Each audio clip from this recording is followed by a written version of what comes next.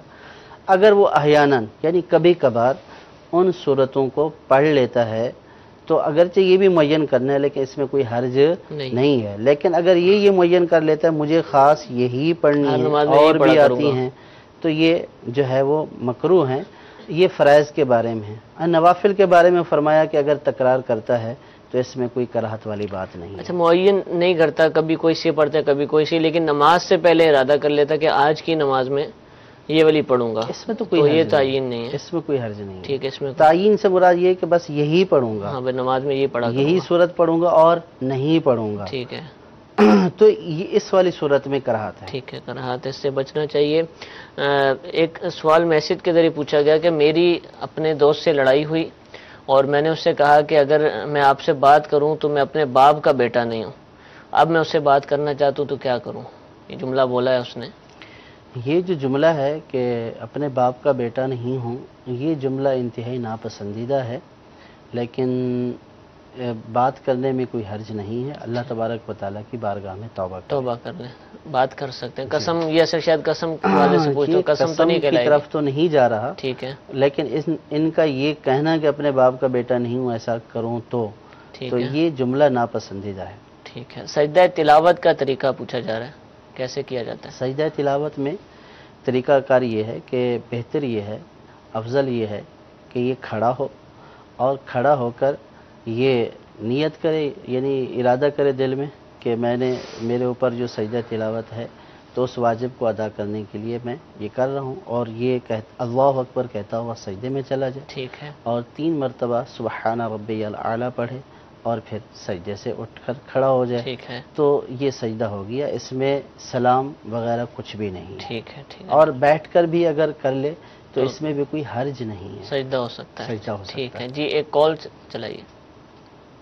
میرا نام محمد اکبر ہے، میں کراچی سے بات کر رہا ہوں. میرا سوال یہ ہے کہ میرے کو کچھ روپے پڑے ہوئے ملے جن کی مالیت تقریباً 4,500 روپے ہے، اور ایک سونے کی انگوٹھی پڑی ہوئی ملی ہے، اور علیحدہ علیحدہ مقام سے دونوں چیزیں ملی ہیں. وہ دونوں چیزیں میں نے سنبھال کے بھی رکھی ہوئی ہیں.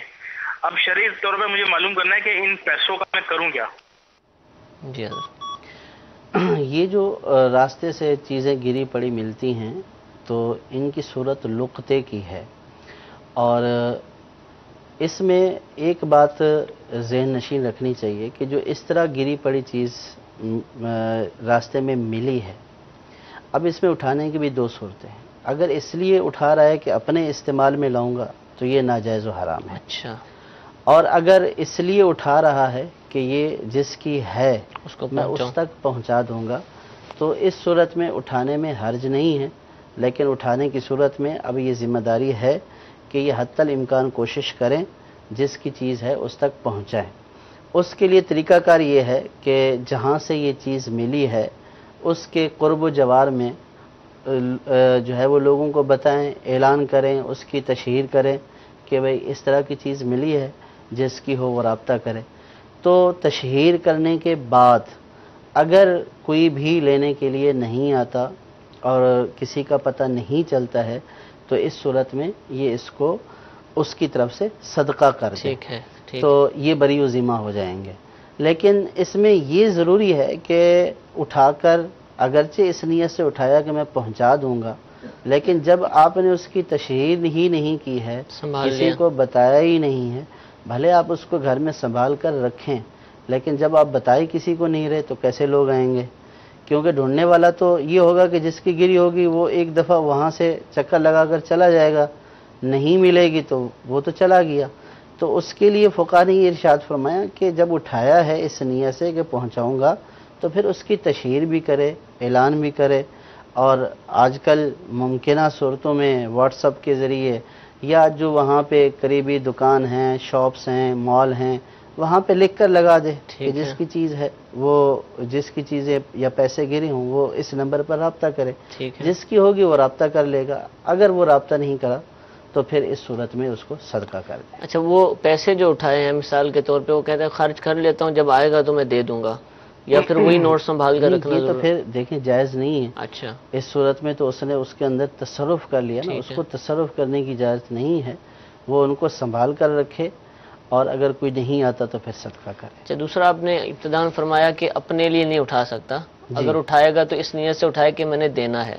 اب یہ سفر میں ہے اور پتہ ہے کہ میں اس جگہ پر جہاں سے مجھے ملی آؤں گا ہی نہیں، گزر جاؤں گا، تو کیا چھوڑ دے؟ اب چیز پڑی ہوئی، ہزاروں روپے پڑے ہوئے نیچے۔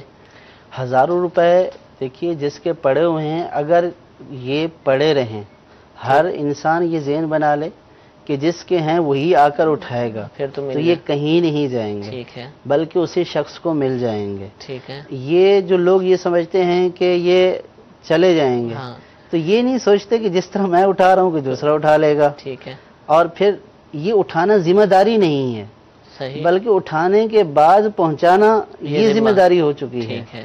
اگر کوئی نہیں اٹھاتا ہے تو اس صورت میں اس سے کوئی سوال نہیں ہوگا کہ آپ نے کیوں نہیں اٹھائے تھے۔ ٹھیک، اب یہ اٹھا لیتا ہے اور ان کا غلط خرچ کر لیتا ہے تو اس کے اوپر سوال ہوگا کہ آپ نے ناجائز تصرف کیا ہے، یا اس لیے اٹھاتا ہے کہ بعض لوگ جیسے یہ بولتے ہیں کہ راستے سے جو چیز مل جائے اس کے کوئی مالک نہیں، بلکہ یہ اللہ تعالیٰ کی طرف سے ہمیں دی گئی ہے، تو ایسا نہیں ہے۔ ٹھیک ہے، وہ اس کو اللہ تبارک و تعالیٰ کی طرف سے تحفہ سمجھتے ہیں کہ ہمیں تحفہ ملا ہے، تو کہتے ہیں راستے والی چیز تو تحفہ ہی ہوتی ہے، یہ تو ویسے اللہ تعالیٰ نے مجھے دلا دی ہے، تو ایسا نہیں ہے، بلکہ اپنے لیے اٹھانا حرام ہے۔ صحیح، اس لیے اگر اٹھانا چاہتا ہے، اس کے اوپر اٹھانا ضروری نہیں ہے، اٹھانا چاہتا ہے تو اس نیت سے اٹھائے کہ میں اس کے حقدار تک، جو اس کا مالک ہے اس تک پہنچا دوں گا، اور پھر اس کا اعلان کرے جیسے پہلے بیان کیا گیا۔ اب سفر میں ہے تو اٹھائے ہی نہیں، ٹھیک ہے، اگر یہ نہیں اٹھائے گا اور کوئی بھی نہیں اٹھائے گا تو جس کی چیز ہوگی وہ اس کو آ کر پا لے گا، خود ہی ڈھونڈ لے گا اس کو۔ ٹھیک ہے جی، ایک اور ویڈیو سوال چلائیے۔ مفتی صاحب کی بارگاہ میں میرا سوال ہے کہ نماز میں جب امام صاحب سے کوئی غلطی ہو جاتی ہے اور وہ سجدہ صاحب کرتے ہیں، جب پیچھے سے کوئی مقتدی آ کے نماز میں شامل ہونا چاہتا ہے تو وہ سجدہ صاحب کے سلام کے بعد کس طرح نماز میں شامل ہو یا پھر وہ دوبارہ سے اپنی نماز کو دہرائے؟ آخر میں بالکل آیا تحیات۔ اب اگر سجدہ صاحب کے سلام سے مراد یہ ہے کہ جو انہوں نے سجدہ صاحب کے لیے سلام کیا ہے اور اس کے بعد سجدہ صاحب کیا ہے، تو یہ سجدے میں بھی شامل ہو سکتا ہے، اتحیات میں بھی شامل ہو سکتا ہے۔ اور اگر مراد یہ ہے کہ سجدہ صاحب کرنے کے بعد سلام پھیر دیا تب تو نماز ہی ختم ہو گئی، تو اگر مراد پہلے والی ہے اور یہی مراد غالباً لگ رہی ہے تو اس صورت میں جب امام صاحب نے اگر سجدہ کر بھی لیا، اتحیات پر وہ موجود ہیں، تو اب یہ نیت کرتے ہوئے اقتداء میں شامل ہو جائیں، ٹھیک یہ شامل ہو جائیں، ہو سکتے ہیں۔ ٹھیک ہے جی، ایک اور سوال چلائیے۔ محمد ذوالقرن حیدر اتاری وزیر آباد سے بات کر رہا ہوں جی۔ مفتی صاحب میرا سوال یہ ہے کہ شکار کے دوران اگر پرندے کو فائر لگ جاتا ہے، لگ کر گر جاتا ہے، وہ مر جاتا ہے، تو اگر فائر کرنے سے پہلے تکبیر پڑھ لیں تو وہ پرندہ حلال ہوگا یا نہیں؟ ہمیں یہ بتا دیں کہ کون کون سا جانور جو حلال ہے، برائے مہربانی ہمیں اس کا جواب دیں۔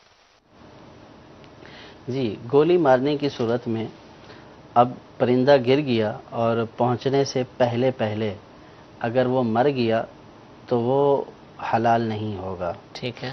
اور اگر مرنے سے پہلے یہ مارنے والا، گولی مارنے والا پہنچ گیا اور اس نے صحیح شرعی طریقے سے اس کو حلال کر دیا، ذبح کر دیا تو حلال ہو جائے گا، ٹھیک ہے۔ بعض لوگ یہ سمجھتے ہیں کہ جب آپ فائر کر رہے ہوں تو فائر کرتے وقت بسم اللہ پڑھ دیں، تو اب وہ اس سے اگر مر گیا تو چونکہ آپ نے بسم اللہ پڑھی ہوئی تھی تو اس صورت میں وہ حلال ہو جائے گا، تو ایسا نہیں ہے۔ فائر کرتے وقت اگر آپ نے گولی چلائی ہے، فائر کیا ہے، گولی چلائی ہے اور پرندے کو لگی اور وہ گر کر مر گیا، آپ کے اس کے ذبح کرنے سے پہلے تو وہ حلال نہیں ہوگا، ٹھیک ہے، کیونکہ جو ذبح کی شرط ہے، جو گولی ہے یہ ذبح کا آلہ نہیں ہے، ٹھیک ہے، ذبح کے لیے جو ہے وہ دھاری دار آلہ چاہیے. صحیح. تو اب اگر وہ دھاری دار آلے سے تکبیر پڑھ کر اس کو ذبح کرتا ہے تو ہی حلال ہوگا, ورنہ حلال نہیں ہوگا. نہیں ہوگا. ٹھیک ہے. یہ پوچھا یہ جا رہا ہے میسج میں کہ اگر کوئی چیز چاہیے تو کیا ایسا کر سکتے ہیں کہ میں فلاں چیز حاصل کرنے کے لیے نماز پڑھتا ہوں, یہ نماز پڑھ رہا ہوں لیکن نیت چیز کے حصول کے لیے اس کی برکت سے, تو کیا ایسا کرنا جائز ہے؟ دیکھیے ہر مسلمان کو یہ سوچنا چاہیے, سمجھنا چاہیے کہ اللہ تبارک و تعالیٰ نے نماز اس کے اوپر فرض کی ہے. ٹھیک ہے. تو نماز تو چاہے وہ چیز کا حصول ہو یا نہ ہو, تو 5 وقت کی نماز تو ہر عاقل بالغ پر جو ہے وہ فرض ہے. تو اس میں صرف یہ کہ جب مجھے حاجت ہو میں اللہ کی بارگاہ میں پہنچ جاؤں, تو اس میں بھی کوئی ممانعت نہیں ہے. ٹھیک ہے. کہ چلو وہ اس وقت فرض ہی ادا کر رہے, فرض تو پہلے سے فرض ہیں, لیکن یہ کہ بھئی یہ کام میرا ہو جائے, جیسے امتحان کے دنوں میں طلباء جو ہے وہ دنیاوی اسکولوں کے طلباء جو ہے وہ نمازیں پڑھنا شروع کر دیتے ہیں, ذکر و اذکار کرنا شروع کر دیتے ہیں, دعائیں کرانا شروع کر دیتے ہیں. اب اگر کسی کا عزیز بیمار ہے تو اب وہ نماز شروع کر دیتا ہے, تو اس وقت بھی نماز شروع کر دینا اچھا ہے, منع نہیں کیا جائے گا, کیونکہ وہ تو فرض ہے, وہ تو پڑھنی ہی ہے. لیکن اب یہ کہ جب یہ اس کی حاجت روائی ہو گئی یا حاجت کام اس کا ہو گیا, اب یہ بالکل جو ہے چھوڑ دے, تو پہلے بھی چھوڑنا ناجائز تھا, اب بھی چھوڑنا ناجائز ہے. اب یہ بات کہ عبادت کر رہا ہے تو وہ اس نیت سے عبادت کرے کہ میرے اوپر اللہ تبارک و تعالیٰ نے جو چیز فرض کی ہے میں اس کو ادا کرنے کے لیے یہ نماز ادا کر رہا ہوں. تو نیت یہ رکھے, انشاءاللہ ضمناً وہ جو اس کے نیک اور جائز مقاصد ہیں اللہ تبارک و تعالیٰ اس عبادت کی برکت سے اس کو بھی پورا فرما دے گا. تو یہ نیت نہیں رکھنی چاہیے کہ میرا کام ہو جائے تو میں نماز پڑھوں. ہاں اس کے لیے یوں ہو سکتا ہے کہ صلاۃ الحاجات نوافل عبادت کرے, فرائض کے علاوہ صلاۃ الحاجات ہیں, اگر کوئی جائز حاجت ہے اس کے لیے صلاۃ الحاجت جو ہے وہ پڑھے اور اللہ تبارک و تعالیٰ سے دعا کرے, وہ خاص حاجت کے لیے پڑھی جاتی ہے. لیکن فرائض کے معاملے میں یہ طریقہ کار اختیار نہ کرے, یعنی یوں کہ یہ کام کے لیے پڑھ رہا ہوں, کام ہو یا نہ ہو بہر صورت جو فرض ہے اس کو ادا کرے, اور نیت یہ رکھے کہ فرض کی ادائیگی کر رہا ہوں, اللہ تبارک و تعالیٰ فرض کی ادائیگی اور تکمیل کے سبب سے میرے دوسرے کاموں کو بھی پایہ تکمیل تک پہنچا دے. ٹھیک ہے. اسی سے ملتا جلتا سوال ہے کام اور نماز, کہ اگر کوئی ایسا کام کرتے ہوں کہ جس میں بریک نہ آتی ہو, وقفہ نہ ہوتا ہو اور نماز کا وقت آ جائے, تو کیا اب ہم کام ہی کرتے رہیں یا نماز کے لیے کام چھوڑ کر چلے جائیں؟ ڈیوٹی کے ٹائم میں بریک نہیں ہے. ایسی نوکری کہ جس میں نماز قضا ہو جاتی ہو, نماز کے لیے ٹائم نہ دیا جاتا ہو, تو ایسی نوکری کرنا ہی جائز نہیں ہے, کیونکہ اس میں اللہ تبارک و تعالیٰ کی نافرمانی ہے. اور کنفرم ہے کہ جب بریک نہیں ہے اور اس میں نماز کا وقت ہے اور بریک نہیں ہے اور پڑھنے کی بھی اجازت نہیں ہے, تو اس صورت میں تو وہ نوکری کرنا جائز نہیں ہے. اور اگر یہ ہے کہ پڑھنے کی اجازت تو ہے لیکن یہ ہے کہ کٹوتی کرا کر پڑھنی پڑے گی, تو تب بھی اس کے اوپر فرض ہے کہ کٹوتی کرائے اور نماز پڑھے. اگر کٹوتی کرا کر بھی پڑھنے کی اجازت نہیں ہے تو پھر اس صورت میں نوکری کرنا ہی جائز نہیں ہے. ٹھیک ہے, ٹھیک ہے, اس سے بچا جائے. ایک اور ویڈیو سوال یا آڈیو سوال جو بھی ہے وہ چلا دیجیے. مفتی صاحب کی بارگاہ میں میرا یہ سوال ہے, اگر ایک بچہ 2 سال کی عمر میں گود لیا جاتا ہے تو وہ بالغ ہونے کے بعد اپنی ماں کے لیے محرم ہے یا غیر محرم؟ لے پالک بچہ اپنی والدہ سے مراد جن کے ہاں وہ لے کر گئے. ہاں, اب دونوں صورتیں ہو سکتی ہیں. اگر جن کے پاس لے کر گئے ہیں تو اب اگر وہ ان کی پہلے سے غیر محرم ہے اور کوئی رضاعت کا رشتہ قائم نہیں ہوا, تو بالغ ہوتے ہی وہ بھی ان کی غیر محرم ہی رہے گی. اور اگر پہلے سے محرم ہے, جیسے خالہ ہیں, کوئی بھی رشتہ ہے, کوئی ایسا رشتہ ہے جو محرم والا ہے, تو بڑا ہونے کے بعد بھی وہ محرم ہی رہیں گے. ٹھیک ہے. اور اپنی والدہ کے تو اپنی والدہ تو اس میں تو کوئی پردے والی وہ ہے ہی محرم. ٹھیک ہے, ٹھیک ہے جی. ایک اور سوال چلائیے. مفتی صاحب کی بارگاہ میں سوال ہے کہ اگر صاحب ترتیب شخص کی جس وقت کی نماز پڑھنی باقی رہ گئی تھی اور اسے بھول گیا اور اس کے بعد کی اس نے نمازیں پڑھ لی، تو کیا آگے والی نماز جو باقی رہ گئی تھی ایک وقت کی، یہ باقی رہنے کی صورت میں اس کے بعد والی جو نماز بھول سے پڑھ لی تھی وہ نماز ہو گئی، یا باقی رہنے والی نماز ادا کرنے کے بعد جو ہم نے نمازیں ادا کی تھی وہ دہرانی پڑے گی؟ برائے کرم اس کی شرح رہنمائی فرمائے، جزاک اللہ خیر۔ السلام علیکم ورحمۃ اللہ وبرکاتہ۔ وعلیکم السلام ورحمۃ اللہ وبرکاتہ۔ صاحب ترتیب کون ہے اور یہ مسئلہ بیان ہے؟ جی، صاحب ترتیب کہ اگر جو ہے وہ نماز ان نے بھول کر جو ہے وہ آگے والی پڑھ لی ہیں، تو جب چھٹی کا وقت ختم ہو جائے گا تو پھر جو ہے وہ ساری نمازیں درست ہو جائیں گی۔ ٹھیک ہے، کیونکہ اب زیادہ ہو گئی، اب 6 نمازیں ہو جانے سے یعنی جب چھٹی کا وقت ختم ہو جائے گا ٹھیک ہے، تو وہ نمازیں موقوف تھیں پہلے والی، تو اب وہ ہو گئیں۔ جو کہا جاتا ہے کہ بھی اگلی نہیں ہوگی سے مراد یہ ہے کہ وہ موقوف رہتی ہے۔ ٹھیک ہے، لیکن اگر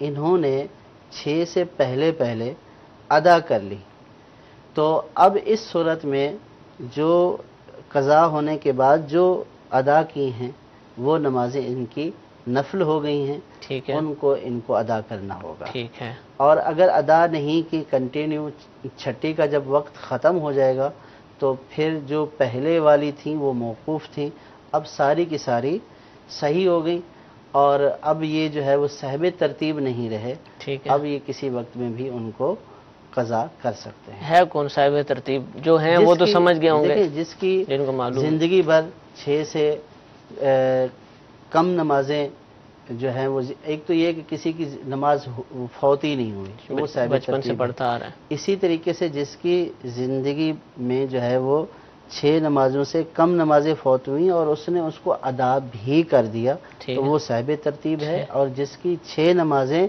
فوت ہو گئی ہیں لگاتار کے ذمے پر ابھی 6 نمازیں باقی لگاتار یا جو ہے وہ الگ الگ متفرق اس میں، تو یہ اس سے ترتیب ثابت ہو گئی۔ ٹھیک ہے، تو یہ صاحب ترتیب نہیں رہا۔ اب وہ مسئلہ وہ اس میں وہی ہے کہ صاحب ترتیب کے لیے مسئلہ یہ ہے کہ وہ اپنی وقتی نماز ادا کرنے سے پہلے اپنی قضا نماز پچھلی نماز ہے اس کو پہلے ادا کرے، بعد میں وقتی نماز کو ادا کرے۔ ٹھیک ہے، اور جو صاحب ترتیب نہیں ہے اس کے لیے یہ مسئلہ نہیں ہے، ٹھیک ہے، وقتی نمازیں اس کو قضا کرنی ہے، بہر صورت اس کے اوپر فرض ہیں، لیکن اب وہ ترتیب اس کے اوپر نہیں ہے۔ ٹھیک ہے، وہ اپنی پہلے وقتی نمازیں جو آ رہی ہیں وہ بھی پڑھتا رہے، اور پھر قضا نمازیں ہیں وہ بھی اپنے حساب سے ان کو پڑھتا رہے۔ جی ایک اور سوال چلائیے۔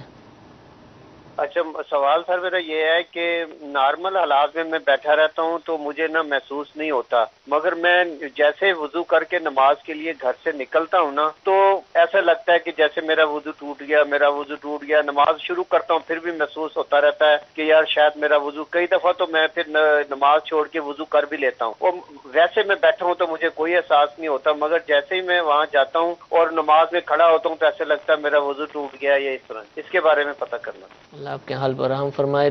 وسوسہ ہے یہ کیا کہیں گے اس کو؟